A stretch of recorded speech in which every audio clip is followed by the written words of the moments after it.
William Holman Hunt het oor so 3 jaar hierdie skildery geskilder, Die lig van die wêreld, The Light of the World. En die kunswerk is, soos ons in Grieks geleer het, 'n poema, 'n meesterstuk. Ons kan amper sê 'n meesterstuk van God. Hy word ook genoem 'n preek in 'n raam. En dan kom Hunt en hy vat 2 verse en hy laat die 2 verse oor mekaar vloei.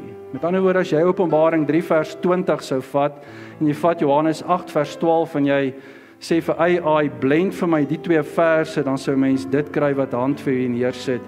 As mens die vers Openbaring 3:20 vat en jy sê, kyk, ek staan by die deur en ek klop. As iemand my stem hoor en die deur oopmaak, sal ek by hom ingaan en saam met hom die feesmaal hou en hy saam met my. En Johannes 8 vers 12, Jesus wat sê, ek is die lig vir die wêreld. Wie my volg sal nooit in die duisternis lewe nie, maar sal die lig hê wat lewe gee.